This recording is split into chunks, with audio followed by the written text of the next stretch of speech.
Magandang hapon po mga kaibigan, kumusta na po kayo? So, pasensya na po at medyo matagal-tagal na po akong hindi nakapag-update sa inyo. So ngayon mag-a-update na po ako lagi sa inyo.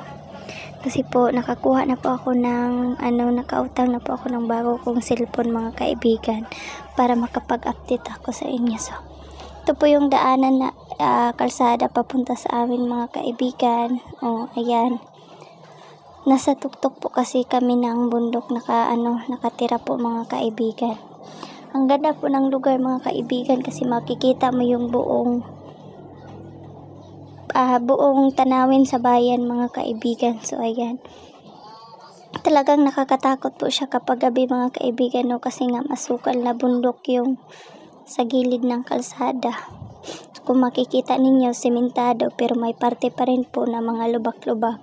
Ganyan po kalayo papunta doon sa amin mga kaibigan, papunta doon sa kubo namin. So, bihira lang po akong bumaba mga kaibigan gawa ng lagi pong maulan dito. Tapos ang taas-taas po ng putik. Mahihirapan po akong bumaba mga kaibigan. So, ayan. Malapit na po kaming makarating dyan sa pero hindi pa po dyan nagtatapos mga kaibigan. Pagbaba ko ng motor, kailangan ko pa po maglakad papasok doon sa kubo namin mga kaibigan. Doon na po kasi ako namumuhay. Doon na po ako nakatira kasama po ng aking mga magulang at kapatid. So ayan ang ganda po ng view mga kaibigan. So ayan, yan po yung daanan namin mga kaibigan kung natatandaan nyo, sobrang putik po niyan. Okay lang ngayon kasi medyo mainit-init. Pero nung mga nakaraang araw, sobrang po ng putik mga kaibigan. Kaya mahirapan ka talaga kahit na nakabutas ka.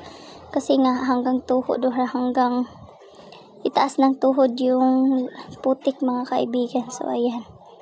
So marami pong nagtatanong doon sa kubo namin mga kaibigan. Yan po yung sinunog na kubo. Hindi na po mga kaibigan. Explain ko lang po hindi naman po talaga siya sinira po nila yung kubo. Tapos yung mga kahoy is doon na po nila inilagay. Itinago na po nila mga kaibigan. Kaya nung nakita namin, pinatayo namin ulit pero doon pa rin po sa nasunugan. Kaya kung napapansin niyo mga kaibigan, parang ganon pa rin po yung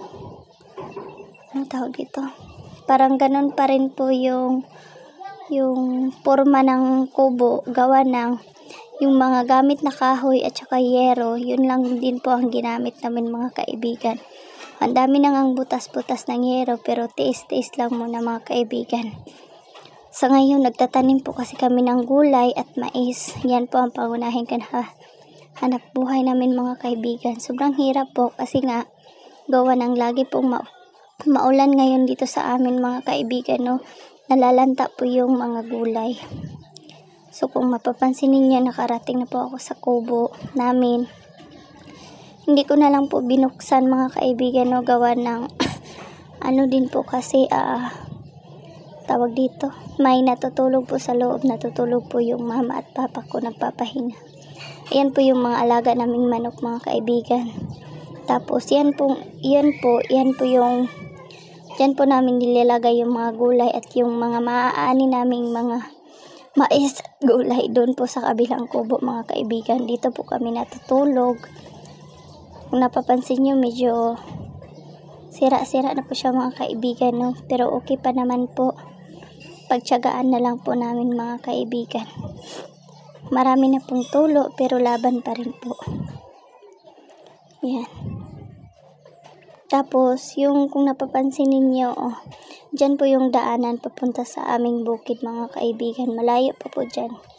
Yan po yung sinasabi kong kubo. Tapos yung mga container, yan po yung tubig na iniinom namin mga kaibigan.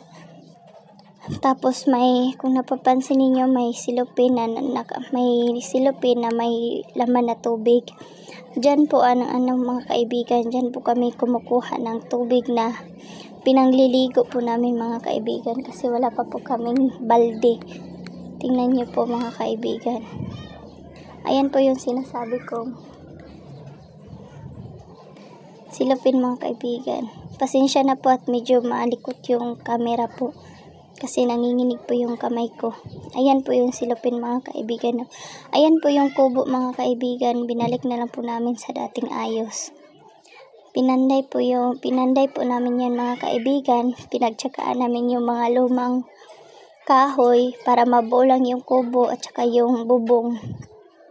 Kahit nabutas-butas na po yung scene mga kaibigan. So, tiyaga lang. So, ayan po siya mga kaibigan. No?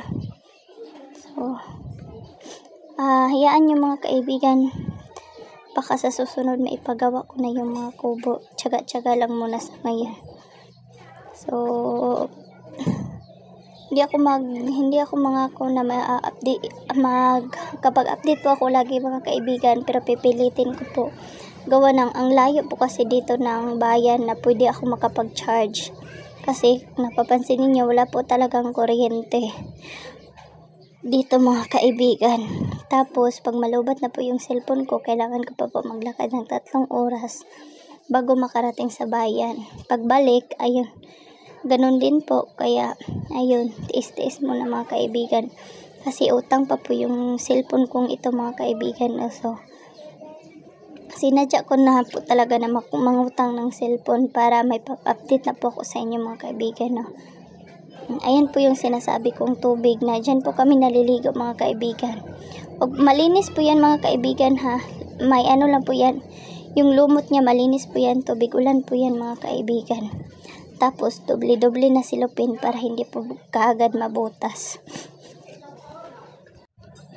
So yan lang muna mga kaibigan no. So sa susunod ipapakita ko na naman sa inyo kung paano po kami nagtatanim ng mga produkto namin mga kaibigan. No, pasensya na po kung hindi ko may papakita yung mukha ko ngayon kasi namamaga pa po yung mukha ko gawa ng sakit ng ngipin ko. So, sana patuloy nyo pa rin po akong suportahan mga kaibigan.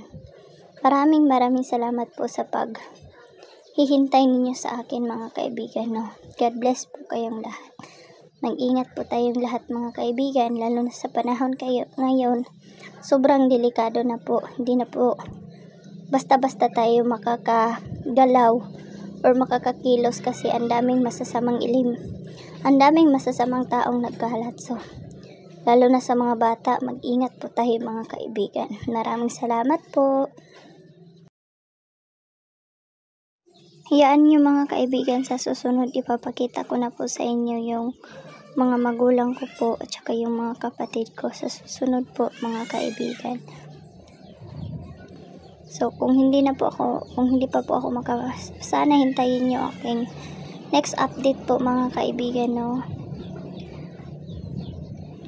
Kay lisod jud kaayo diri, kay layo kay ang chargeranan mga kaibigan. So, auto kinahanglan pa jud ko mulakaw. Unya kung ulan jud kaayo, dili na lang jud ko moadto sa baryo para lang gid mo charge. So, salamat mga kaibigan. God bless. Mag-amping tanan ha. So, mao lang sana akong i-update sa inyo mga kaibigan. No? So, puhon. Pag maka-update na po ko balik,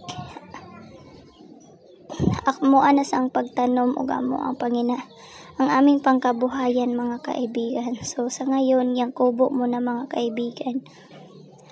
Kasi hindi naman po pwede na isabay-sabay ko sa pag-upload kasi kailangan ko din pong magtipid ng battery sa cellphone po at saka load po. Salamat po. Mag-ingat po tayong lahat.